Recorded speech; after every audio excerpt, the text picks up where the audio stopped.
big news that we are getting for you at this point in time. The question is US President Donald Trump considering pulling America out of NATO? That question is being asked because, as per reports, he has said that US President is strongly considering pulling out of North Atlantic Treaty Organization or NATO after it failed to join his war against Iran. In fact, he was specifically asked whether, this is being considered, and he said, oh yes, I would say it's beyond reconsideration. I was never swayed by NATO. I always knew they were a paper tiger, and Putin knows that too, by the way. So this is what he has said in an interview, and he was specifically asked about reconsidering the US's membership of the alliance after the conflict. Let's go across to my colleague Srinjoy Chaudhary, who continues to be with us at this point in time. Now, Srinjoy, what do we make of this particular statement, given how in the past also there have been so many flip-flops in what Trump has said? But here, do you think he can actually make US pull out of NATO?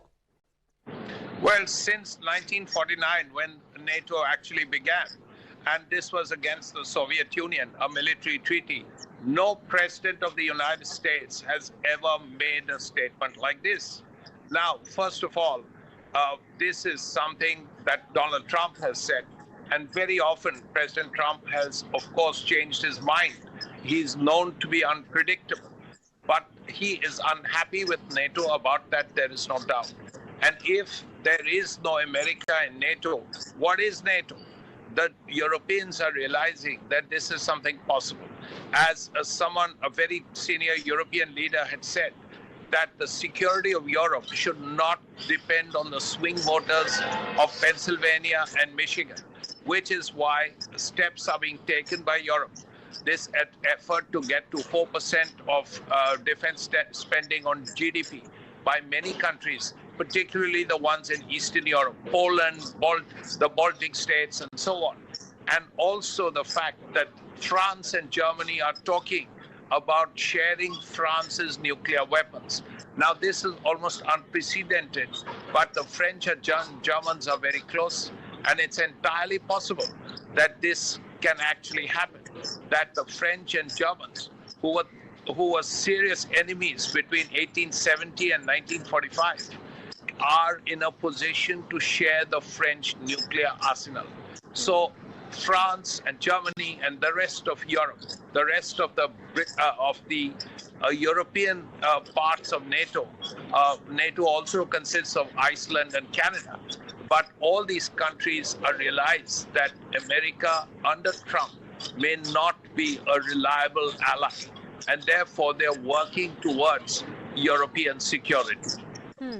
Right. Srinjoy, stay on with us. In fact, all of this is because of how, recently we have seen America reaching out to its allies to support him in this war against Iran. And he has not really got the kind of support he desired. In fact, US Secretary of War Pete Hegseth also admitted that when America asks for support, it is increasingly met with resistance. Listen in.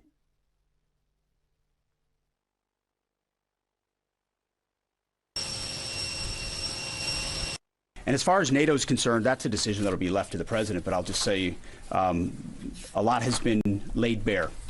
A lot has been shown to the world about what our allies would be willing to do for the United States of America when we undertake an effort of this scope on behalf of the free world. These are missiles that don't even range the United States of America. They range allies and others.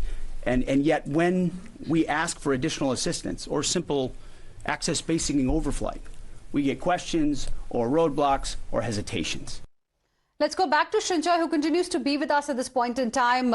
Earlier, Trump, called them cowards, and now he's also thinking of coming out of NATO, pulling US out of NATO. Of course, these are going to be extremely significant moves. In fact, actually, if they happen. Thank you for the moment, Srinjoy, for joining us with those details.